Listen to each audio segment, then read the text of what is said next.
Hey guys, तो कल्याणी के part 2 में आप सभी का स्वागत है। तो अब तक कल्याणी के बारे में हमने देखा था कि कल्याणी एक ऐसी लड़की है जिसकी शादी होते ही उसका पति गुजर गया और उसके पति ने अपने मित्र से प्रण लिया कि वो कल्याणी को हमेशा खुश रखेगा और चाहे तो उसकी दूसरी शादी भी करवा देगा। लेकिन कुछ ही समय बाद कल्याणी के बारे में बहुत सारी बातें उड़नी पड़ लगी। जैसे कि हमें पता ही है कि बाहर लोग बोलते हैं कि अगर लड़की इतनी जल्दी विधवा हो जाए तो यानी कि वो अनलकी है और वो अच्छी नहीं है किसी के लिए भी। ऐसे ही जैसे उसका दोस्त वहां आया था तो उसे भी लगा और उसकी बीवी को भी लगा कि कल्याणी अनलकी है। लेकिन धीरे धीरे करके कल्याणी के पति के दोस्त को कल्याणी में इंटरेस्ट आने लगा। कहानी को आगे कंटिन्यू करते हैं। तो कल्याणी बताती है कि वो गांव में विधवा मासी के साथ रहती थी। एक दिन वही सुना कि उनकी शादी होने वाली है और फिर उसके बाद जो कुछ हुआ वह तो वे जानते ही थे। मैं आपको छोड़कर आपके इस घर से अलग अगर चले जाऊं तो मेरा कोई अपना नहीं है। सुना है विधवा मौसी भी अब इस संसार में नहीं है। फिर मैं क्या निश्चय करूं? जयकृष्ण बोले, शादी होना या ना होना तो बराबर ही है ना। पति की तुमने अच्छी तरह शक्ल भी ना देखी होगी। पुनर्विवाह करना चाहोगी? जयकृष्ण बोले। कल्याणी बोली, पुनर्विवाह? विवाह से सुख मिलने वाला होता तो मेरे पति उसी दिन रेल से कटकर ना मर जाते। और यह कहकर उसने ठंडी सांस ली। जयकृष्ण ने कहा, तुम्हारा यह ख्याल गलत है कल्याणी। जो कुछ होना होता है होकर ही रहता है। इसमें न तुम्हारा दोष है न तुम्हारे भाग्य का।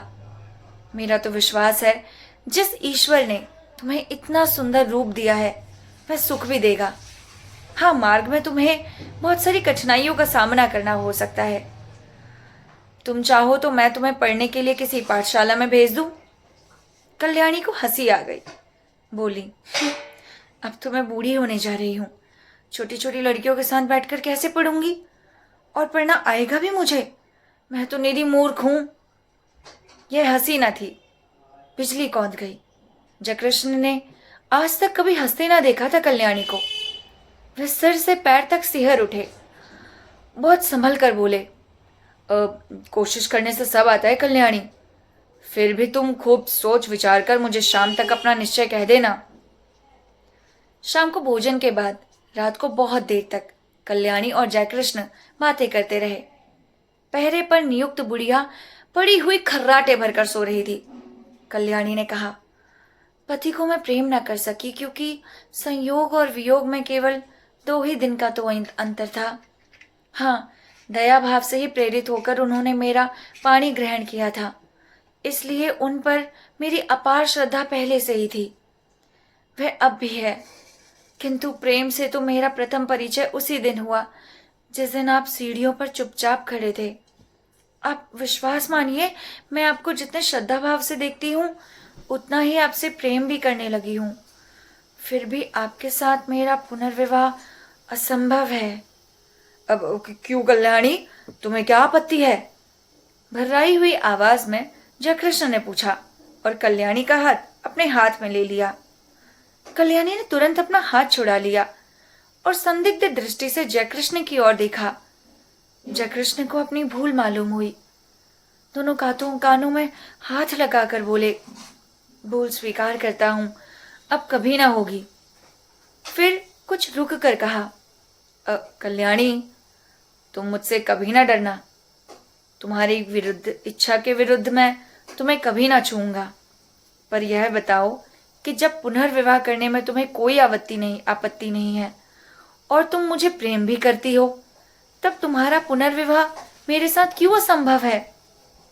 अरे, असंभव इसलिए है कि आप विवाहित हैं। कल्याणी ने निश्चय के स्वर में कहा। जयकृष्ण ने कहा, अरे पर हिंदू शास्त्र के अनुसार एक पुरुष कई विवाह कर सकता है।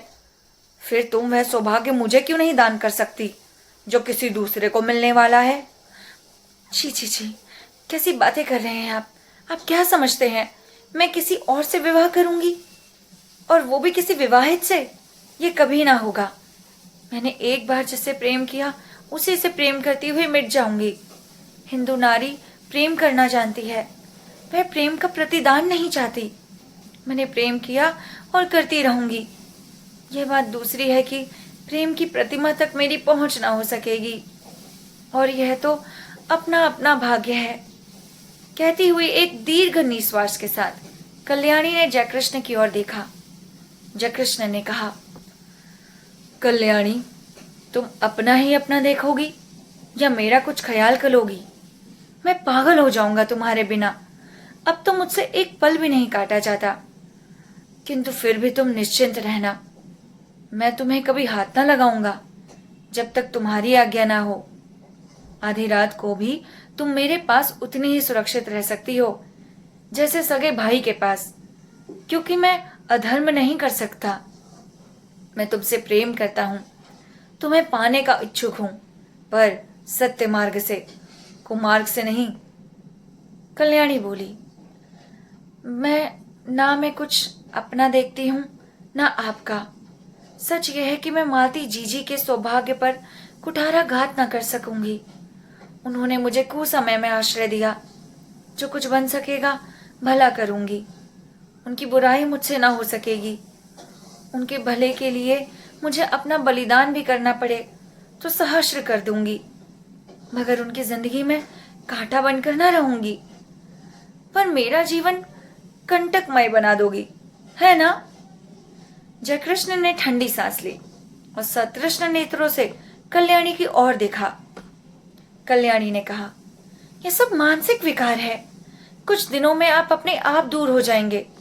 आप समझते हैं मुझे कम कष्ट हो रहा है? मैं नारी होकर भी सब कुछ सहने को तैयार हूं। आप तो पुरुष हैं। कठिनाइयों से लड़ने के लिए ही आपका जीवन है। मैंने मालती जीजी को पत्र लिख दिया है। वो आती ही होंगी। उनके आते ही मैं आपसे विदा ले लूंगी। विदा से पहले एक भिक्षा मांगती हूँ कि केवल आपके चरणों की धूली, और मैं कुछ नहीं चाहती। आप मेरे देवता हैं। जयकृष्ण के पैरों के नीचे से जैसे धरती सी खिसक गई। घबरा कर बोले, मालती, तुमने पत्र कब लिखा और क्या लिखा? लिखने से पहले मुझसे पूछा क्यों नहीं? कल्याणी बोली, मैंने कुछ और नहीं लिखा।